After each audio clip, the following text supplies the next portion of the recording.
সেইদিনাখন মাছখৰণিত চিত্ৰগোহাঁই সকামৰ দিনাখন ভকতবৃন্দতে তেওঁৰ বিষয়লৈ কিনো প্ৰশংসা কৰিছিলে। তো এই ভিডিঅ'তে সদ্যহতে ইয়াতে দিওঁ। তো আপোনালোকে ভিডিঅ'টো চাই চাব। এই ভিডিঅ'তে আজি মই লগাই দিছোঁ, শেষলৈকে ভিডিঅ'টো চাই থাকিব। কিনো ভকতবৃন্দতে কৈছিলে চিত্ৰগোহাঁইৰ মাছখৰণিত, তাকে শুনিব, নিশ্চয় ভাল লাগিব। লাষ্টলৈকে ভিডিঅ'টো চাই থাকিব, নিশ্চয় এই ভিডিঅ'তে পাব চিত্ৰগোহাঁই মাছখৰণিত কিনো কৈছিলে, কিনো তেওঁৰ বিষয়ে কৈছিলে, সেইটো জানিব পাৰিব এই ভিডিঅ'টোত। লাষ্টলৈকে চাই থাকিব আপোনালোকে ভিডিঅ'টো। গোহাঁই মানে ল'ৰাটো আছিলে, তাক মাজে সময়ে লগ পাওঁ। সি ৰাইজৰ লগত ফুৰিছিলে, বিহু আছিলে, হেৰি আছিলে, তেনেকৈ ভাল ল'ৰা আছিলে। আজি তেওঁ মানে পৰলোক হৈ যোৱাত তেওঁ মানে বয়স কিমান 45মান হৈছিলে নেকি। গতিকে তেওঁ এতিয়া পৰলোক অকস্মাতে পৰলোক হৈ যোৱাত আমি বহুত দুখ পাইছোঁ মনত। সেইটোৱে আৰু কথা। এতিয়া আমি সকলোৱে ভকতবৃন্দসকলেও মানে চিত্ৰগোহাঁইৰ বিষয়লৈ দুখ প্ৰকাশ কৰিছে। অকল সেইখিনি আৰু কথা মানে আজি নিজৰ ভকতৰ মুখে শুনিছে, সকলোৱে মানে দূষিত হৈছে। তেখেতেও মানে কৈ গৈছিলে অলপতে, এতিয়া ক'বলৈ দুখত মানে যিটো বেদনা লাগি আছে, দুখ লাগি আছে, ক'ব পৰা নাই, নহয় জানো? আমাৰ দদাই পুত্ৰ ভাই, তেওঁ এজন সমাজৰ আগৰণুৱা ব্যক্তি।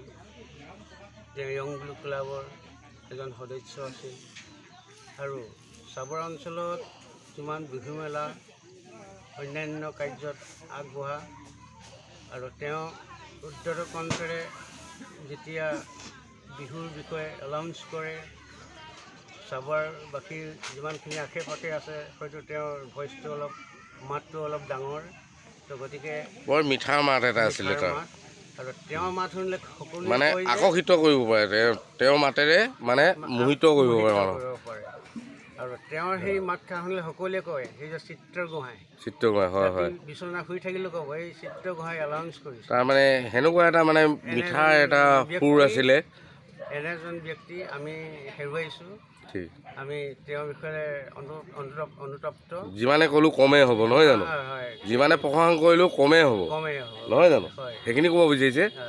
ঠিকে ঠিকে, তেওঁৰ আত্মা সদ্গতি কামনা কৰি তেওঁ যেন পৰিয়ালৰ যি যেনেকৈ আছে সকলোৱে ভাবি কৰি ৰাখক, তেওঁ যেন আত্মাই সদ্গতি লাভ কৰক, এই মোৰ বাক্য কৰি বক্তব্য সামৰিলোঁ।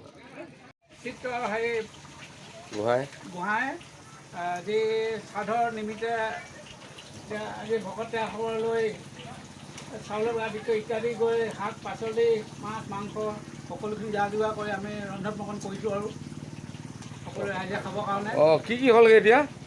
সকলোৱে হ'ল আৰু নমাবলৈ বাকী আছে। চাউলপাত দিবলৈ হৈছে, চাউলপাত দিবলৈ হৈছেগৈ। এইখিনি তেখেতলোকে মাছ বনালে, মাছ হৈ গ'ল। সেয়া মাংস বনাই আছে। হাতে তাকে ভকতে বনোৱা এই যিকোনো হয়, এইখিনি মাটি দালি চাওক, যিহেতু মাটি দালি বনাইছে কেনেকৈ, কিন্তু এইখিনি ঘৰত বনালে কেতিয়াও নবনে। এইটো হাঁহ মাংস বনাই আছে দেখিছে, যিহেতু মই তালৈকে দূৰৰ পৰা দেখাব লাগিব, যিহেতু তালৈ যাব নোৱাৰোঁ। এয়া ভকতৰ ওচৰলৈ যিহেতু এটা নিয়ম থাকে, সকলো আমাৰ এনেকৈ বাউণ্ডেৰী এটা মাৰি এখন খোলা দিয়া হয়, এটা সীমা বান্ধি দিয়া হয় খোলাখনত, তাৰ ভিতৰৰ পৰা কোনো মানে যাব নোৱাৰোঁ আমি। তেনেকৈ মানে এইবিলাক ৰাইজ সকলো অহা যোৱা কৰিছে। তো এইধৰণে আৰু এইবিলাক নীতি নিয়ম তেনেকুৱাই আমাৰ মটৰ সমাজৰ। গোহাঁইৰ স্মৃতি গ্ৰন্থখনত তেওঁৰ স্মৃতি থাকি যাবৰ কাৰণে এইখন প্ৰকাশ কৰা হৈছে। এইখনৰ দ্বাৰাই তেওঁৰ স্মৃতি চিৰজীৱনীয়া হৈ ৰখিব। হয়। আৰু তাৰ বিষয়ে এনেই কিবা এটা ক'ব নি, দুই এষাৰ? তেওঁ জীৱনৰ বহুতখিনি আগবঢ়াই নিছিলে, খেল পৰ্যায়তো আছিলে আৰু বহুত সংগঠনৰ লগত জড়িত হৈ আছিলে, ৰাইজৰ লগত জড়িত হৈ আছিলে বহুত। তেওঁ সেইকাৰণে তেওঁ স্মৃতি ৰখিবৰ কাৰণে এই স্মৃতি গ্ৰন্থখন প্ৰকাশ কৰা হ'ল। আৰু তেওঁ য'তে আছে তাতে তেওঁ চিৰশান্তিৰে বসবাস কৰি থাকক, সেইখিনিকে কোৱা হৈছে আৰু। সমাজপ্ৰিয় লোক আছিল আৰু প্ৰতিটো সমাজতে পোৱা যায় আৰু সকলোৰ লগত মিলা প্ৰীতিৰে থাকে হাঁহি মুখে আৰু তেওঁ অকালতে মৃত্যু হ'ল এটা দুৰ্ঘটনাত। গতিকে তেওঁলৈ আমি সকলোৱে শোক প্ৰকাশ কৰিছোঁ। আজি দ্বিতীয়খন সকাম যাক কয় মাছখৰাণী আৰু তৃতীয়খন সকাম আছে এখন কয় ভোজ। হ'ব ন সেইটো নাই ইয়াৰ ভোগক ক'ল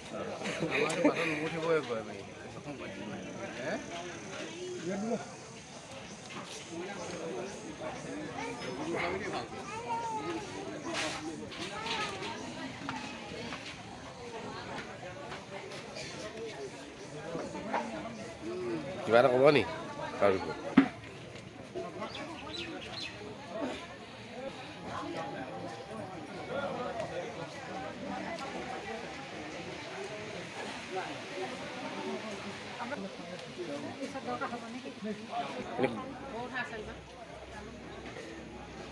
মুখা খা ক'ব নি বন্ধুৰ বিষয়ে?